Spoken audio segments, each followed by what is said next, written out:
Alors, nous sommes en train de commencer notre émission d'aujourd'hui de l'Église chrétienne apostolique en direct sur le Facebook, le Zoom, le bouclier de la foi.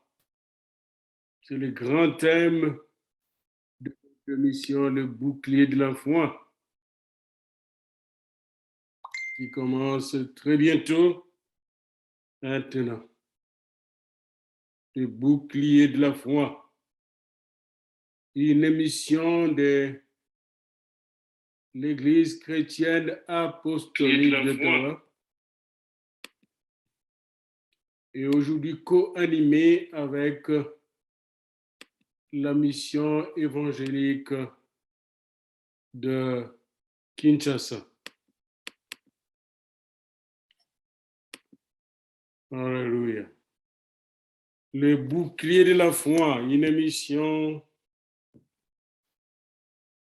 de l'Église chrétienne apostolique d'Ottawa co-animée avec les bien-aimés de l'Église missionnaire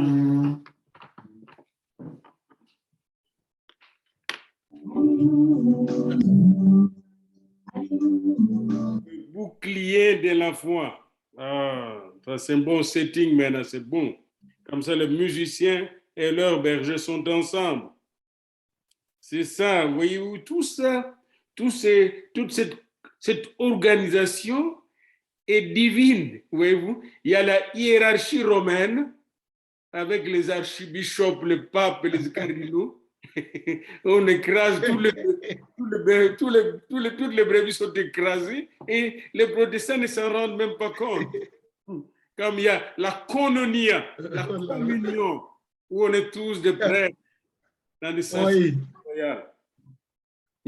Moi, je suis pour une église de la koinonia et non une église de la hiérarchiologie. Alléluia. De la foi. Ça, c'est le frère Diaf, il est toujours révolutionnaire, même dans le Seigneur. Alléluia. Comme mon Jésus était toujours révolutionnaire.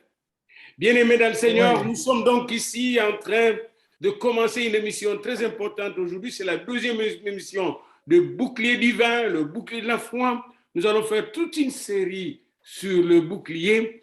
Et aujourd'hui, nous aurons la louange de notre chorale qui vient de Kinshasa, tout droit de Kinshasa. Et puis, nous aurons un bon 15 minutes de prédication du pasteur Mambula Martin, un 15 minutes qui va suivre après pour mettre, n'est-ce pas, les épices dans la sauce du Seigneur. Et enfin, nous allons terminer par la prière et la louange qui sera évidemment co-animée par notre chorale et par les pasteurs qui vont prier sur les gens qui vont nous suivre. Alors, que le Seigneur nous bénisse. Lui qui est avec nous, qu'il soit le bienvenu, qu'il soit le maître, qu'il soit le directeur, qu'il soit la direction de cette émission au nom de Jésus. Pasteur Mamboula, c'est à vous avec la chorale maintenant. Vous allez enchaîner directement pour la gloire du Seigneur. Alors nous allons respecter le timing pour l'enregistrement.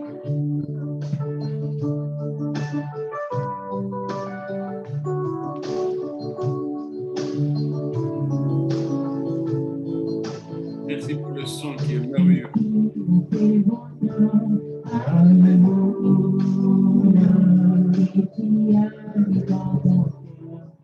Alléluia.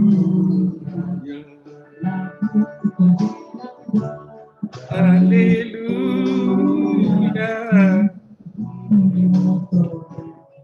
Alléluia. Alléluia.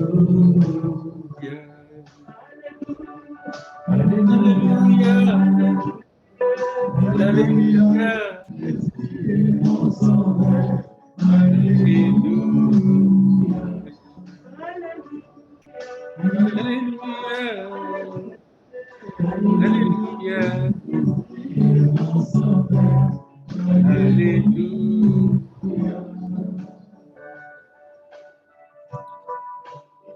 Peut-être avec des voix naturelles, les pousser plus haut encore, c'est bien. Vous allez chanter avec des voix, s'il vous plaît. Nous avons besoin de voix. Élevez vos voix à la chorale.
Alléluia. Kamata Motemananga, prends toute ma vie, Seigneur. Maman, maman.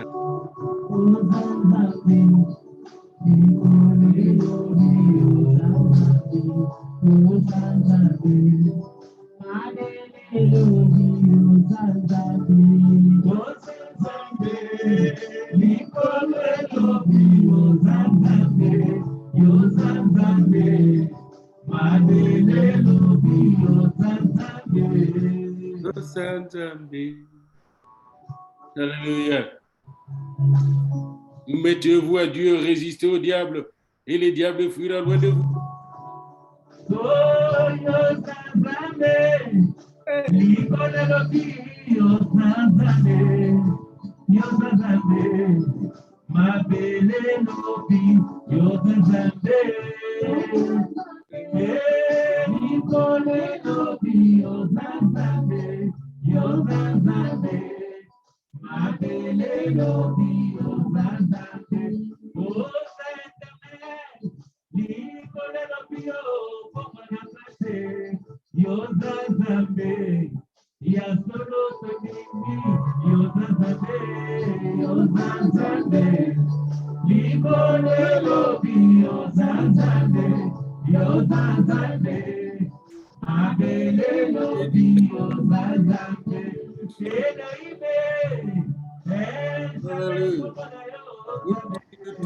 Et tout royaume.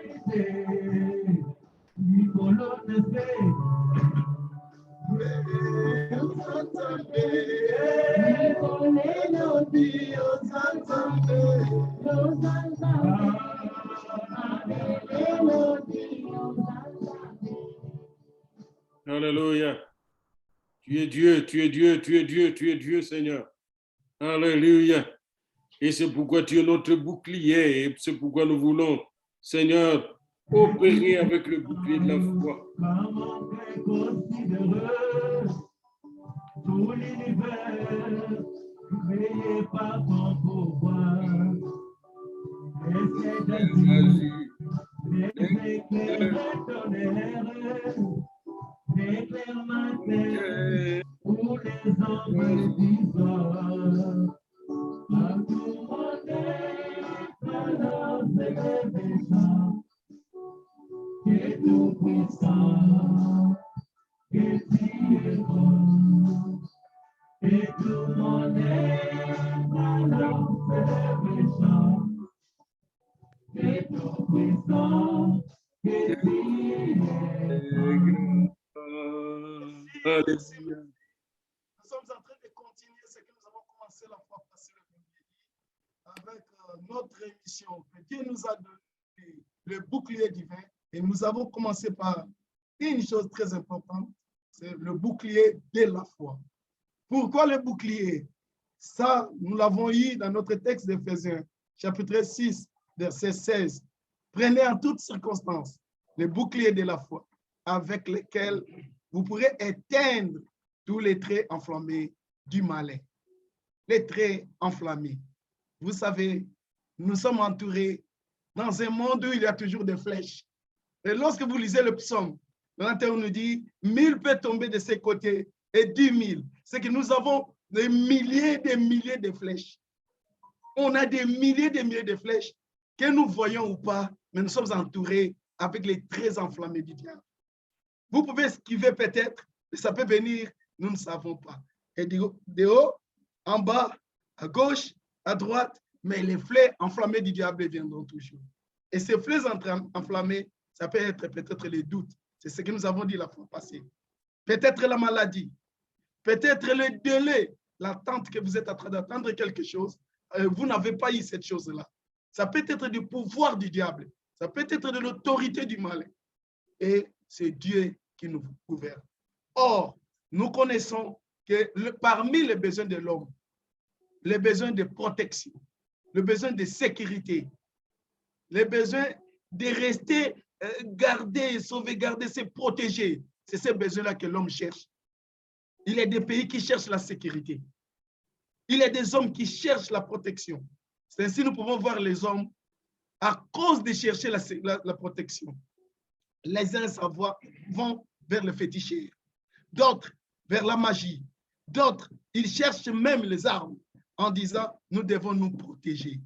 Et ici, c'est l'apôtre Paul qui va dire aux Éphésiens, il dit, écoutez, au lieu de chercher la protection dans la sorcellerie, au lieu de chercher la protection auprès des hommes ou qui peuvent aussi se sommeiller, au lieu de chercher la protection dans tout ce que vous pouvez chercher, prenez le bouclier de la foi. Ou lorsque vous aurez ces traits-là enflammés du diable qui seront jetés vers vous, vous pouvez être protégés. Et nous avons pris l'exemple la fois passée de la guerre qui s'est trouvée entre les Spartiates et les autres. C'était difficile. Ils étaient tout simplement un petit groupe, mais tandis que les autres, ils étaient environ 300.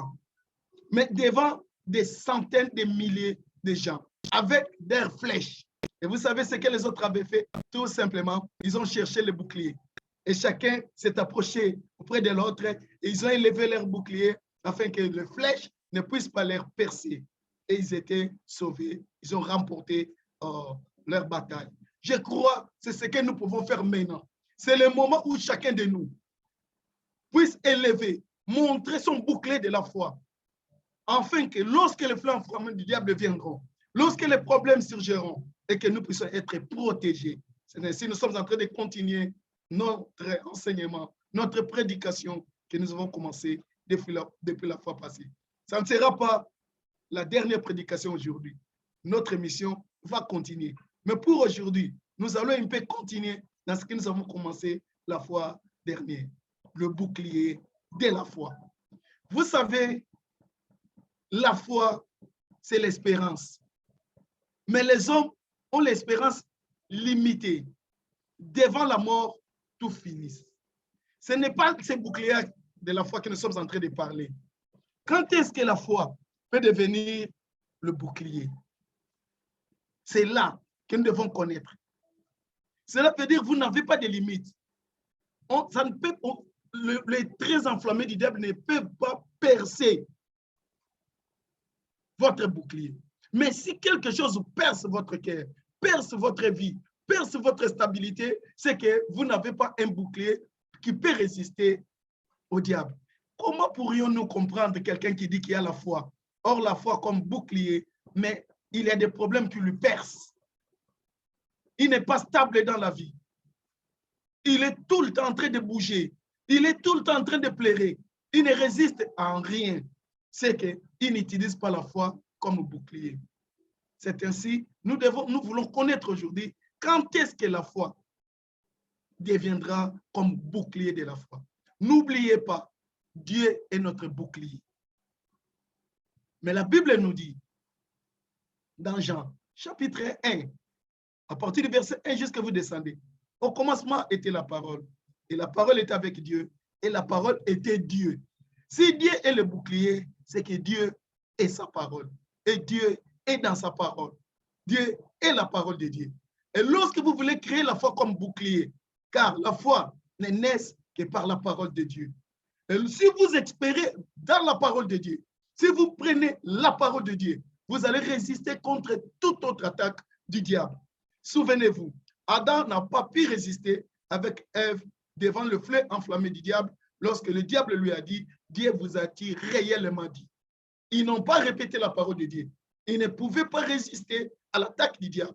Mais Jésus-Christ, lorsque le diable va lui dire, agenouillez-vous, montez, transformez les pains, tout ce que le diable pouvait dire, lui, il disait toujours, il est écrit. C'est en fonction de la parole de Dieu que nous pouvons avoir ces boucliers-là. Comment utilisons-nous la parole de Dieu? Est-ce que savons-nous que la parole de Dieu, qui est Dieu, c'est le bouclier? Comment nous pouvons laisser même la parole de Dieu lorsque nous avons les paroles des hommes, lorsque nous avons les paroles des gouvernements, lorsque nous avons les paroles des États, mais nous oublions la parole de Dieu, nous sommes loin d'avoir le bouclier de la foi. Souvenez-vous, notre Père de la foi a utilisé le bouclier de la foi. Et le bouclier de la foi, c'est que nous pouvons noter déjà.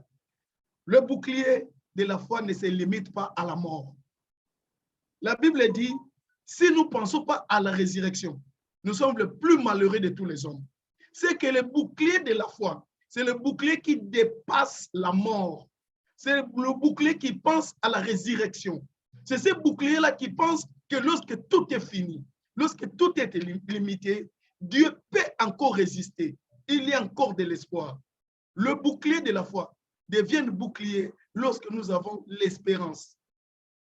Je vais illustrer quelque chose. C'est par là où nous allons passer directement. Je vais laisser la parole au pasteur. Écoutez, Dieu va dire à Abraham, nous sommes dans les livres de Hébreux. Dieu va dire à Abraham, comme la Bible nous dit, c'est par la foi. Dans Hébreux chapitre 11, versets 17 à 21. Écoutez, Hébreux, c'est là où nous allons lire encore, Hébreux chapitre 11, versets 17 à 21. Il dit ceci, c'est par la foi qu'Abraham offrit Isaac. Lorsqu'il fut mis à l'épreuve et qu'il offrit son fils unique, lui qui avait reçu les promesses et à qui il avait été dit, en Isaac sera nommé pour toi une postérité. Il pensait que Dieu est puissant, même pour ressusciter les morts, aussi les recouvrira-t-il par une sorte de résurrection. Vous voyez, Abraham connaissait très bien que c'est Isaac qui me remplacera. C'est Isaac, ma prospérité. Mais Dieu va lui demander, donnez-moi Isaac. Ils étaient en cours de route. Isaac n'a même pas succédé à Abraham. Mais Abraham, dans sa pensée, comme Dieu me demande, j'irai, je vais le prendre. Je vais le sacrifier. Mais il deviendra tout seulement cendre. Mais moi, je pense, je ne vais pas rentrer puisque j'ai la promesse que Dieu a dit, il bénira Isaac. Même si Isaac mourait, c'est ce que la Bible nous dit. Il pensait que même si je sacrifie Isaac, mais par rapport à l'espérance, par rapport à la foi, Dieu va ressusciter Isaac après moi pour qu'Isaac puisse me succéder. Oh mon frère, pour avoir la foi comme bouclier, vous devez avoir l'espérance en la parole de Dieu. Nous devons croire en Dieu. Nous devons vivre dans la parole de Dieu et espérer à ce que Dieu dit. Même si nous nous limitons, nous n'avons pas la foi comme la foi des médecins. Lorsque l'homme meurt, il se déshabille, il enlève ses gants, il part puisqu'il est à la mort. Nous n'avons pas la foi comme David. Pendant que l'enfant était malade, il voit les gens, les autres chuchoter. Il leur demande, est-ce que l'enfant est-il mort? Ils disent oui. Il se lève, il se met, il cherche à manger. Il dit, quand il était encore en vie, qu'est-ce que je pouvais faire? Pour lui, la mort était terminée. La destruction avait tout fini. Nous ne pouvons pas avoir aussi la foi comme Marthe. Jésus dit, ton fils ressuscitera. Lui dit, c'est terminé déjà, parce qu'il est à la mort. Nous devons avoir la mort pour avoir le bouclier de la foi. C'est que nous devons avoir cette foi-là. Même si tout ne va pas bien, Même si tout est basculé dans la vie, mais nous avons l'espérance que Dieu a dit, il peut ressusciter. Le bouclier de la foi, ce n'est pas par la vie. Même si vous voyez que quelque chose ne va pas, nous sommes plus que vainqueurs. Nous devons penser aux promesses de Dieu. Nous ne devons pas abandonner les promesses de Dieu. Abraham pouvait résister, il pouvait même douter. Oh Seigneur, quand je vais tuer Isaac, qui va prendre ma place? Mais Abraham n'a pas fait cela. Abraham a dit, il est pensé, ce que la Bible dit. Il savait, même si j'ai sacrifié Isaac, je ne rentrerai pas à la maison mes brebis. Je vais rentrer avec Isaac. Puisqu'après avoir sacrifié Isaac, Dieu le ressuscitera. Ce que nous vous demandons, c'est en ce moment. Oh ma soeur, oh mon frère, crois-tu, même si tout est bousillé, même si tout est arrivé à la mort, Dieu est capable de ressusciter. Dieu est capable de donner la vie à ce qui ne va pas dans ta vie. Dieu est capable de ressusciter même tes membres. Dieu est capable de ressusciter même tes affaires. Dieu est capable de ressusciter ta vie de prière. Car aux disciples, leur a dit, ressusciter les morts. Paul va dire en Corinthiens ceci. Si nous n'avons pas la foi que Dieu est capable de ressusciter, notre foi est vaine et nous sommes le plus malheureux. Le bouclier de la foi, c'est le bouclier où vous vous liez à la parole de Dieu. Vous vous liez aux promesses de Dieu. Que ce soit mal, dans le malheur, comme dans le bonheur, vous pensez que tôt ou tard, comme Dieu a dit, comme c'est Dieu qui a prononcé cette parole, il l'accomplira certainement. Oh pasteur, oh révérend, je vous laisse la parole. Alléluia, merci Seigneur. La foi, bien-aimée, c'est quelque chose de très précieux. C'est un don de Dieu. Ce bouclier de la foi, l'image du bouclier que Paul utilise là, signifie quelque chose de puissant, la foi. Elle est puissante, la foi. C'est un don de Dieu. Et nous allons voir comment ce don de la foi a fonctionné au moins chez 4 personnes dans la parole au temps de Jésus. Mais avant cela, j'aimerais que vous puissiez retenir Hébreux 11:1, que la foi est une ferme assurance des choses que l'on espère, une démonstration des choses que l'on ne voit pas. Hébreux 11:1. Retenons aussi Romains 10:17. La foi vient de ce qu'on entend. Et ce qu'on entend de la parole de Dieu, il y a de Christ, il y a une source de la foi. Nous ne parlons pas de la foi qu'on cultive par la psychologie, non, ou par la pensée positive, non. La foi, grâce de Dieu qui vient de la parole de Jésus-Christ. La foi dont on parle, elle est très précieuse, nous dit Pierre dans 2 Pierre 1:1, n'est-ce pas? Nous partageons une foi du même prix que la nôtre. Le prix de la foi, c'est le sang de Jésus. Donc, dans la foi, il y a le sang de Jésus. Dans la foi, il y a aussi le Saint-Esprit. Cette foi est sainte. Jude 1:20 nous parle de nous édifier sur notre très sainte foi en priant par le Saint-Esprit. La foi, dans la foi, il y a le Saint-Esprit. Il y a Dieu le Père, il y a Dieu le Fils. Maintenant, nous allons voir comment la foi a fonctionné. Comment la foi a fonctionné et quand Jésus a rencontré ces gens, comment la foi a fonctionné. Juste fermez votre micro, pasteur, et vous allez voir que la foi va tout bien passer. Comment la foi fonctionne? Eh bien, aimé dans le Seigneur, je commencerai par un aveugle né dans Marc 10, 46 et 52. Jésus arrive à Jéricho et j'ai visité cette ville qui est en dessous de la mer, cette ville-là, mais toujours bien en surface. Quand vous allez vers la mer morte, vous allez passer par Jéricho en passant, n'est-ce pas, juste après la place là qui est indiquée où, n'est-ce pas, la parabole de la personne qui était abandonnée elle-même et s'était déroulée. Alors on arrive à Jéricho. Jésus arrive à Jéricho avec son équipe. Et lorsqu'on le voit sortir avec ses disciples, une assez grande foule était en train de suivre Jésus.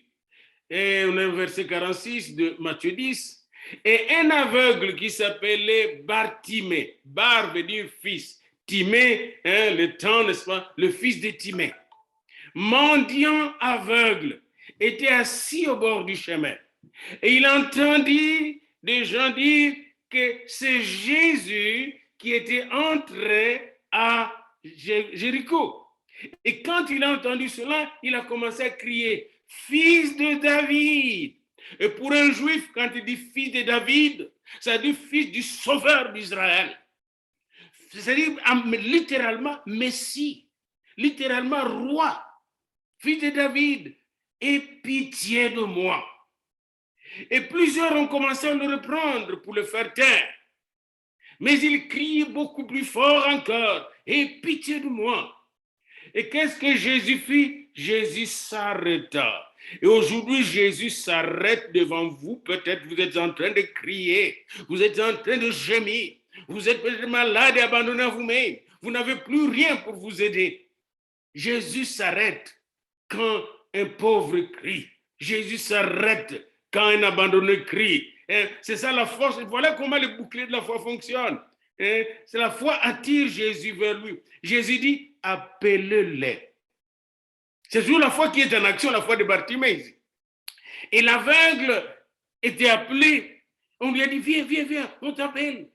Et l'aveugle a pris courage. Il s'est levé et il a jeté son manteau. Le manteau qui représente son passé d'aveugle. Le manteau qui représente sa dépendance aux hommes qui lui donnaient qu'à peine de cadeaux. Jésus voit, l'aveugle, plutôt Bartimée, voit Jésus. Il jette son manteau, il abandonne son manteau qu'il utilisait pour se couvrir, pour aller vers Jésus. Quand on va vers Jésus, on abandonne tout. On abandonne nos manteaux, on abandonne nos habits qui nous protégeaient, n'est-ce pas, pour suivre Jésus et prendre son habit, son manteau de gloire, son manteau teinté de sang.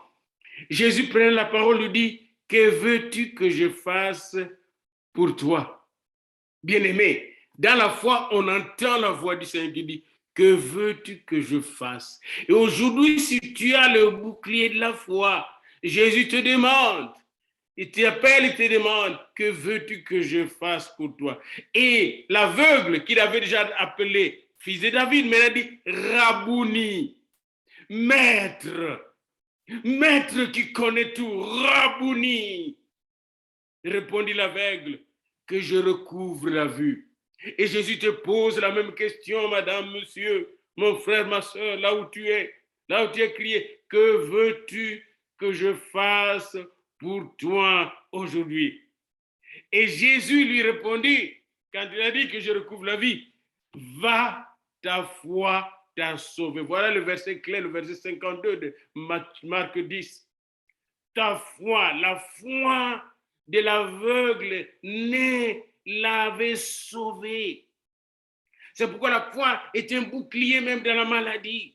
Les traits de maladie, de l'aveuglement l'avaient assommé. Mais sa foi en Jésus-Christ l'avait sauvé physiquement et spirituellement. Amen, alléluia, alléluia, alléluia. J'aimerais que nous puissions regarder encore dans Luc 7, un autre cas. On va cas par cas. On traite les cas. Dans Luc 7, cas par cas. D'abord, Jésus est visité par un centenier de Capernaum. Capernaum, c'est pas très loin de la mer de Galilée. J'étais là aussi, la maison de Pierre est là. Jésus aimait Capernaum. Et là, il est visité par un centenier qui était un bon pourvoyeur chez les Juifs. Et il a envoyé des gens pour prier afin de guérir son serviteur. Puis Jésus voulait se rendre chez lui. Mais le centenier a dit, c'est pas nécessaire que tu viennes chez moi, parce qu'il connaissait bien les coutumes des Juifs. Mais dis seulement un mot, et mon serviteur sera guéri. Mais dis seulement un mot. La foi, c'est croire à la parole que dit le Seigneur.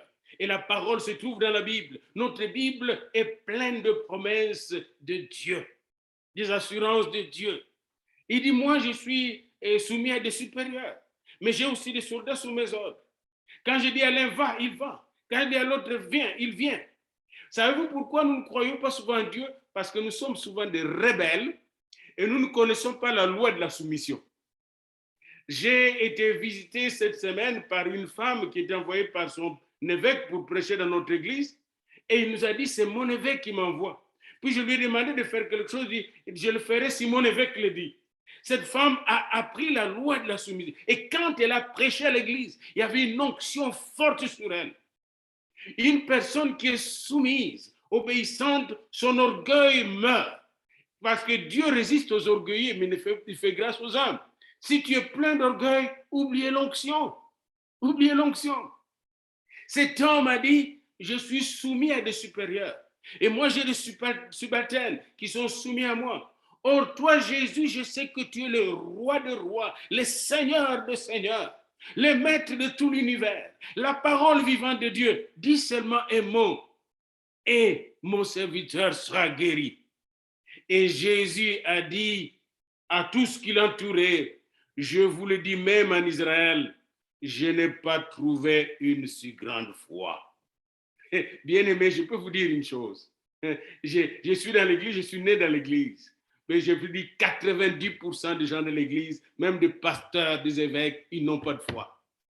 Ils n'ont pas de foi. S'ils avaient la foi, ils ne perdraient pas tout leur temps dans la politique. S'ils avaient la foi, ils ne vont pas courir faire des taxis pour avoir de l'argent. S'ils avaient la foi, ils seraient, n'est-ce pas, ils passeraient du temps dans la présence de Dieu comme Antioche. Allez dans Acte 13. Beaucoup d'enfants de Dieu, de serviteurs de Dieu n'ont pas la foi. Ces serviteurs, ces centeniers nous donnent une leçon théologique. Si vous avez la foi, vous allez manifester votre confiance totale en Dieu. Le bouclier de la foi, c'est la confiance totale en Dieu. La foi, c'est mettre la main sur Dieu, n'est-ce pas, le toucher, le saisir, puis lui dire, je ne te quitterai pas et tu ne me quitteras pas, jamais. Je m'accroche à toi, je suis lié à toi, je suis fiancé à toi, je suis marié à toi. Si je meurs de faim, c'est toi. Si je vis, c'est toi. La foi, c'est une ferme assurance des choses que l'on espère, une démonstration des choses qu'on ne voit pas. Bien-aimés dans le Seigneur, de retour à la maison, les gens envoyés par les centeniers trouvèrent guéris les serviteurs qui avaient été malades. Ce centenier, il n'a pas prié Jésus, il n'a pas demandé à Jésus de guérir son enfant ou sa femme ou lui-même. Mais un serviteur, voyez-vous encore ici, ce centenier, il respectait même le plus pauvre. Et ça me rappelle une expérience que j'ai eue la première fois que je suis arrivé au Canada en 82. Je suis arrivé à l'université et cette première année, on devait, n'est-ce pas, et donner des récompenses aux gens qui avaient bien travaillé l'année, à la fin de l'année, en 82, 83. Et là, je vois qui on récompense par les recteurs. Eh bien, les recteurs et le conseil d'administration ont décidé de récompenser l'homme qui faisait le ménage de nos toilettes. Et j'ai vu cet homme sortir en bon costume, vêtu de pourpre, comment il était reçu. Tous les sénats de l'université Saint-Paul étaient debout pour recevoir cet homme avec honneur. Ah, je dis, hey, je me souvenais alors des gens de nos toilettes à l'université de Lubumbashi qui étaient négligés au campus de Lubumbashi. C'est pourquoi les gens non motivés ne peuvent rien. Pourquoi? Parce qu'on n'a pas foi en Dieu, on n'a pas l'amour de Dieu. Ça se montre. Si on n'a pas foi en Dieu, on n'a pas l'amour de Dieu. La foi, l'amour et l'espérance sont trois vertus théologales qui vont ensemble. Ces centeniers avaient l'amour du prochain parce qu'il avait la crainte de Dieu. Alléluia, alléluia.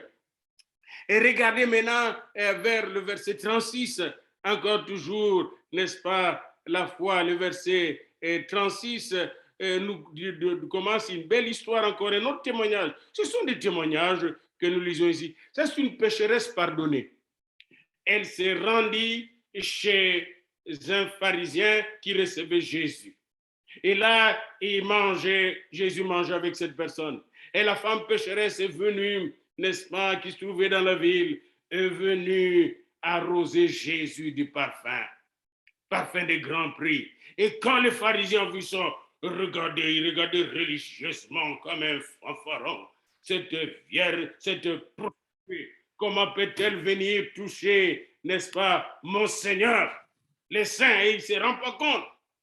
Et là, Jésus dit aux pharisiens, Simon, Simon, cette femme, Simon le pharisien, a beaucoup de péchés, mais regardez ce qu'elle m'a donné comme respect, comme récompense, comme cadeau. Cette femme, puisqu'elle a beaucoup donné et beaucoup aimé, eh bien, Jésus lui dit, ta foi t'a sauvé. Regardez encore le verset 50. La foi de cette femme était démontrée par son attachement à Jésus. Les pharisiens avaient toute la Torah dans sa tête. Il avait les Ketubim, les Nebim, il avait tous les prophètes dans sa tête. Mais il n'appliquait pas l'amour de Dieu dans sa vie. Il n'avait pas de foi.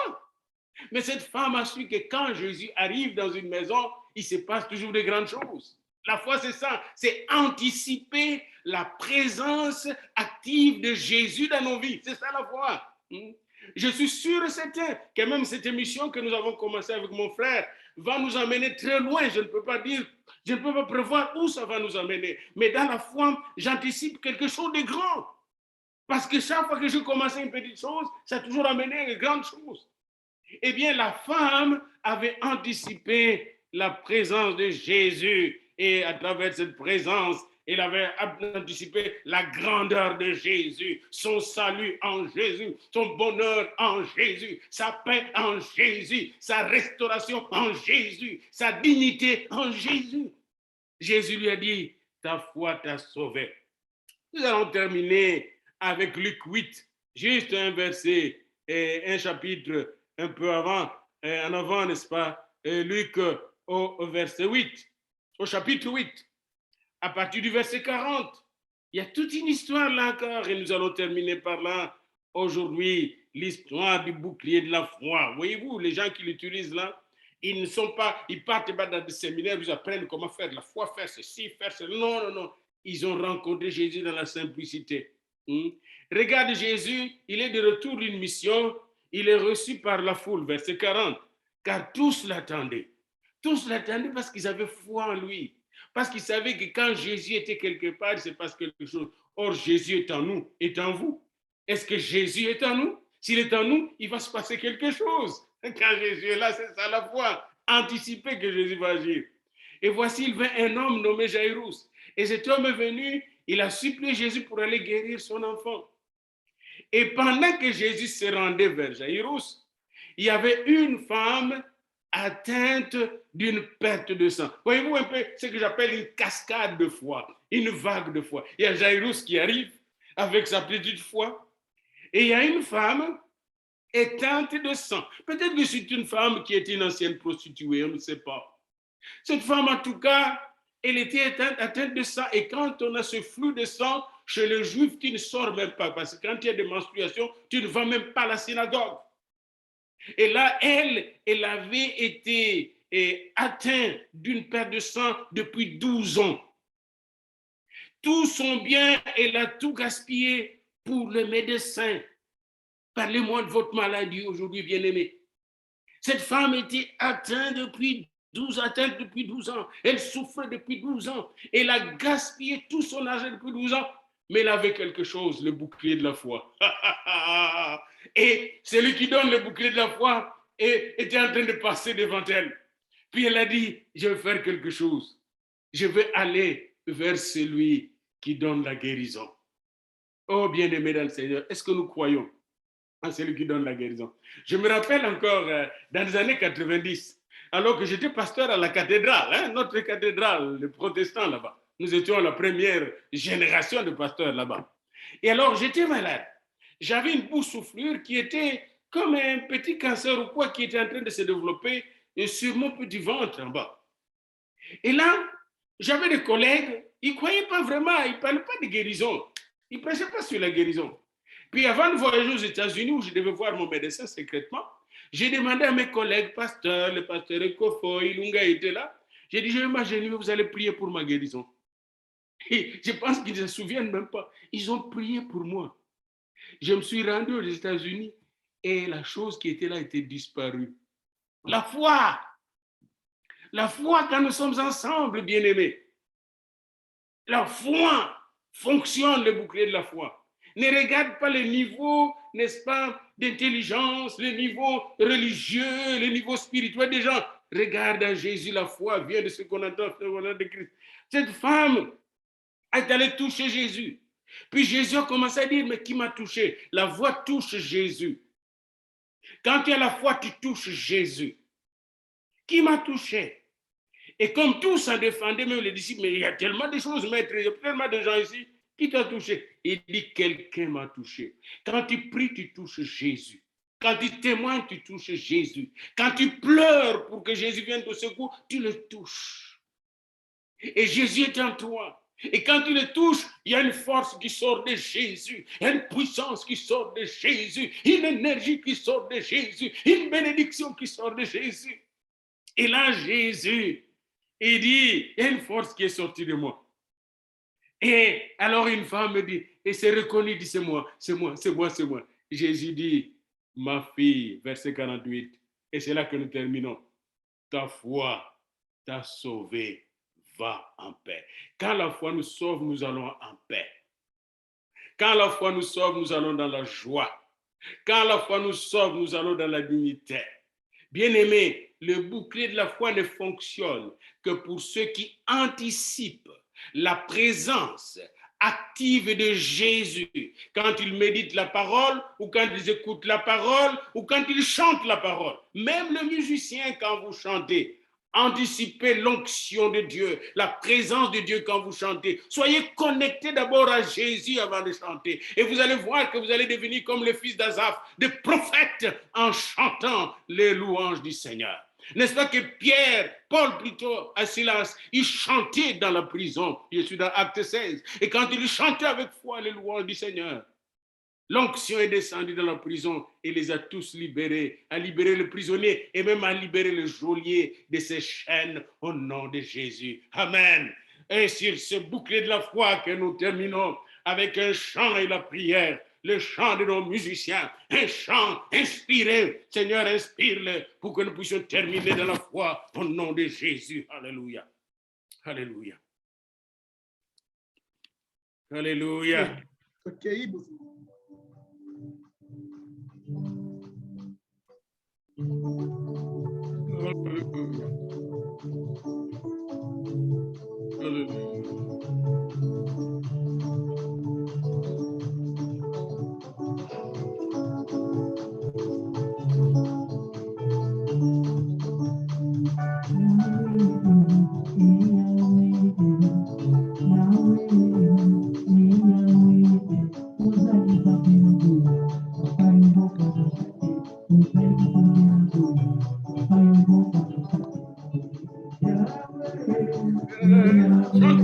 Bien-aimé, chantez fort, ouvrez les voix.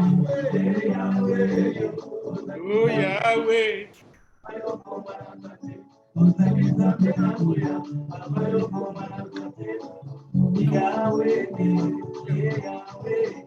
Les enfants de Yahweh.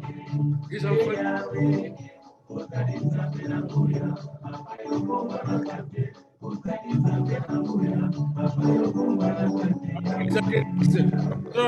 Bien maintenant.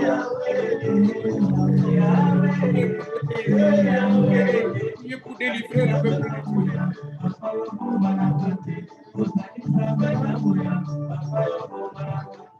Il change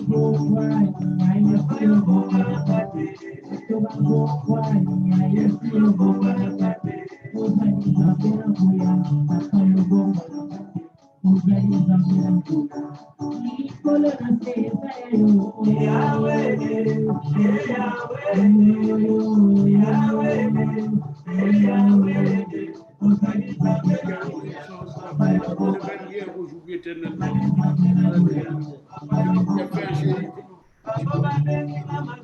Tu le fais à Capernaum, tu le fais encore aujourd'hui, Seigneur. Tu le fais à Ottawa, Seigneur. Touche notre ville, Seigneur. Alléluia.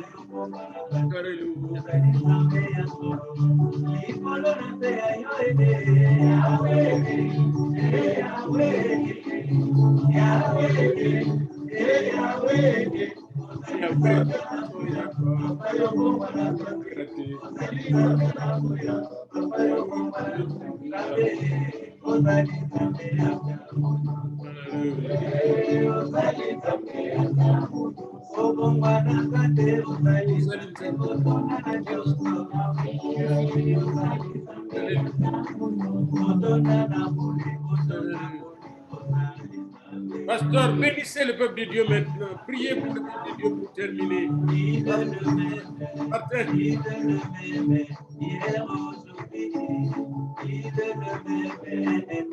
Ici avec le chant.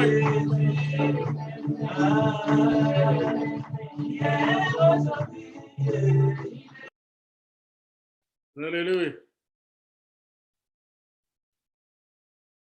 Alléluia.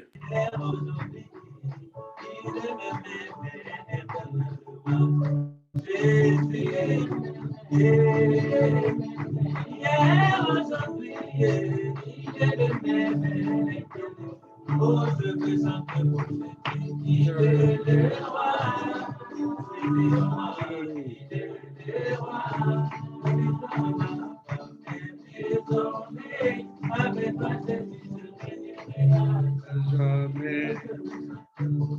Il est le roi des rois. Oh, alléluia. Merci de nous avoir les ondes de Facebook.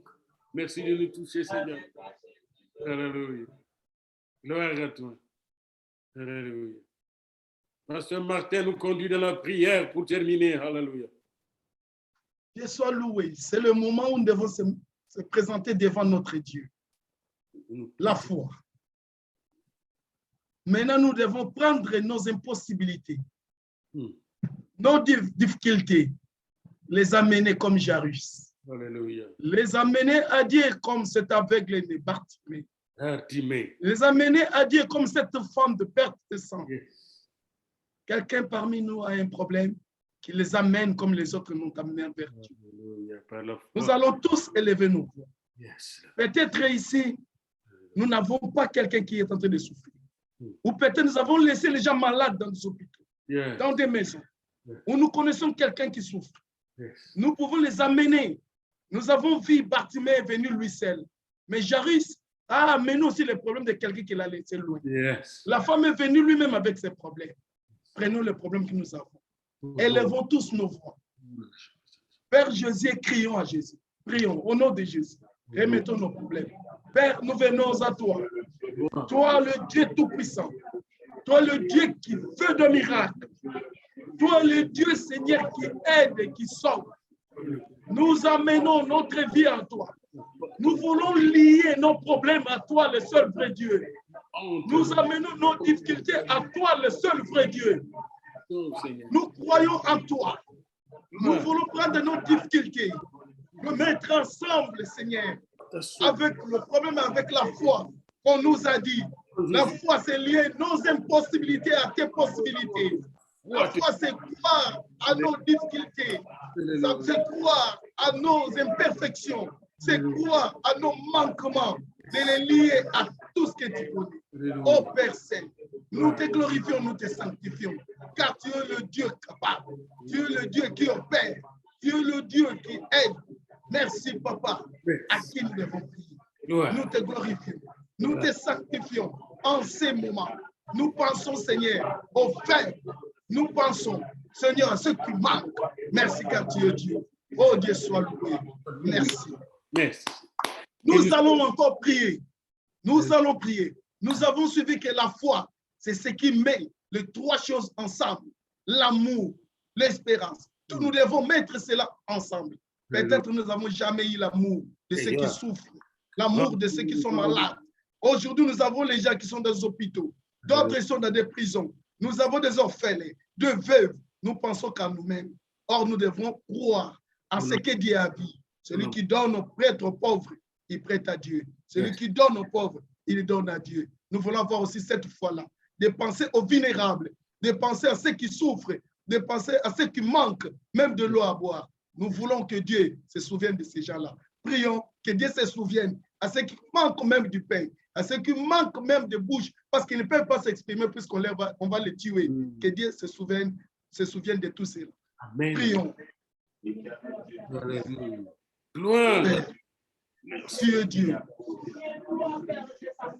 Oh Père, nous venons entre tes mains, voir les faibles, penser à ceux qui sont faibles, penser à ceux qui sont maltraités, penser aux enfants, aux orphelins, qui ne peuvent même pas étudier, qui ne peuvent même pas manger, puisqu'ils sont maltraités jour et nuit. Nous pensons à ceux qu'on ne peut pas penser à eux. C'est comme celui qui a lavé les toilettes, le recteur, le Sénat, tout a pensé à eux. Seigneur, souviens-toi aujourd'hui de ceux à qui ils ne peuvent rien eux-mêmes faire, mais à toi, le seul vrai Dieu, de penser à ce qui manque. Oh Père, merci Papa. Nous venons à toi. Nous te glorifions. Nous te sanctifions. Nous allons encore laisser notre mission. Il y a des gens qui vont suivre cette mission. Et derrière, d'autres sont en train de le suivre. Mais il y aura encore d'autres qui suivront. Mais ils ont encore des problèmes. Nous voulons aller au-delà de cela. Prier déjà pour eux. Tout celui qui va suivre cette mission, qui va suivre cette prédication, voit la main de Dieu et que Dieu les guérisse et que la foi puisse être créée en lui et qu'il puisse toucher Jésus-Christ. Prions et remettons-le. Proclamons la guérison, proclamons la délivrance, proclamons tout de mon Dieu. Dieu nous verra. Père, tout celui qui sera en contact avec cette émission, tout celui qui sera en contact avec cette prédication, que sa foi, que ta foi, celle Dieu, tu puisses écouter sa foi et qu'il soit guéri au nom de Jésus, que le malade soit guéri, que le problématique reçoive des solutions qui viennent de Dieu, que les gens reçoivent Jésus pour ta sainte gloire. Merci, Papa, car tu es le Dieu qui opère, que leur foi soit une foi en action, une foi, Seigneur, qui guérit. Merci, Papa. Merci. C'est ici que prend fin notre émission et nous pouvons dire avec assurance pour chaque personne qui suit cette émission, ta foi t'a sauvé. Va. Amen. Ta foi t'a sauvé. Va. Amen.